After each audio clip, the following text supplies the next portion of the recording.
Hey, so the First Descendant just dropped a new patch. It's 1.23, and I'm going to take you through the details. Let's do this. Wait, did we just become best friends? So nice to meet you. I think you're cool. This patch is fresh. It went live on Tuesday, January 7th. At around 11 p.m. on the West Coast. Patch 1.23 isn't the biggest of patch, but it brings big things to weapons that use high power rounds. The devs are doing things in phases to make sure they don't accidentally create a game-breaking meta. So they rolled out the capacity to 25 to see if it was sufficient, and it didn't break the game. So it looks like they pushed it to 50. So another W for high power rounds. And I'm glad they did that because I do agree 25 rounds was not enough for a character that doesn't have unlimited ammo like Glay and Enzo for high power weapons to use them on a regular basis. So for example, I would love to use the smithereens on Haley or even Sharon more frequently, but with the ammo economy, even with the capacity at 25 rounds, it just wasn't enough. Hopefully 50 is the magic number. We will see. Okay, and then they increased the efficiency of the high power rounds conversion module. So let me show you what we're talking about here, because not everybody uses this build strategy, but I do, and I really like it. I think I have it on my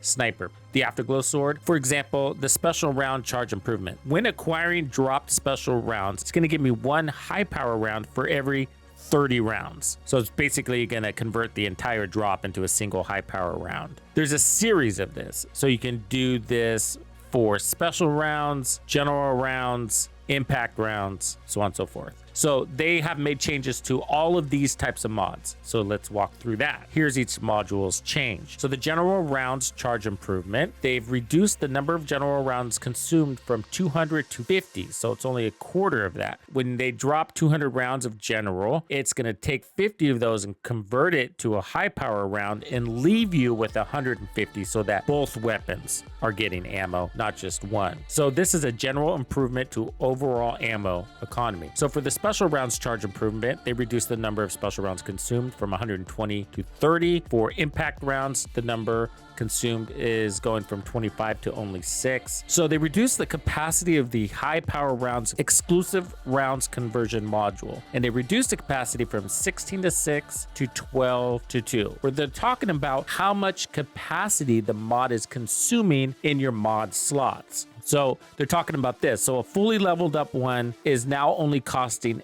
2 slots. That is super cheap. They're making it enticing to use these mods, basically. And so without loading anything into it, so without upgrading this mod, it's going to cost you 12. So before it would cost you 16 before upgrades, and then after upgrades it was 6 points. So extremely cheap to run these mods now. That's a big W. So they did a little bit of UI and user experience updates. So they added a systems tab to the chat box, and then you can choose to display or hide the system messages in the world common recruit tabs as an option. And they added some control options. So for the controller, you can increase your sensitivity from 100 to 200, giving you more control over your weapons. And then for the mouse sensitivity, they set the unit to 0.1. Very nice. And added the mouse vertical sensitivity setting option. And then they made an adjustment to the invasion disruptions quantity required for the Battle Pass Week 5 challenge. Bugs were fixed. There was an issue where Gluttony would enter a daze during summoning. Also, Gluttony and other Colossi have been fixed, so they do not enter daze during certain hidden mechanics. For Descendants, for Ajax Void Energy, the consumption was displayed in the skill info window as if it was increased by the skill duration. There was a battlesuit melting rounds issue where it appeared that MP consumption was not being affected by MP cost reduction. So some more fixes here, but one of them was they fixed an issue where bonus coins were not given to players who reached Battle Pass season level 96. So let's see if they fixed that. I haven't checked it myself. So let's go into Battle Pass here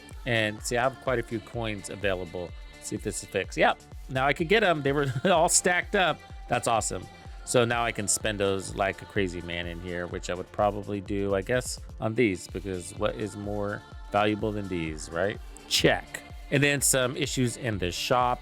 They also fixed an issue where discounts were not applied to the growth support packages. Descendants who purchase these products will get a caliber refund, and they'll notify you in a separate announcement when the refund is given. Look out for that. That's the changes, but there's more news. The devs will be sharing all of the details about Season 2, the second update, releasing on January 16th. So don't miss this. I will be streaming it live. This will happen on January 8th at 6 p.m. Pacific Standard Time, or these other times depending on where you are. Tune in live on both YouTube and Twitch. See you there. Thank you for hanging out with me. I'm Tuxedo Bandido, and if you found this video helpful, be sure to hit the like, subscribe, and turn on your notifications so you don't miss out on the good stuff I have coming for you. And if you like content like this, be sure to check out the video I have recommended for you right here. If you have anything you would like me to cover, be sure to let me know in the comments below. And thank you to all the channel members and donors who make things possible. Tux Nation wouldn't be the same without you. When you buy or download anything for the First Descendant, be sure to use Tux's creator code to support the channel. Easy peasy. Wait,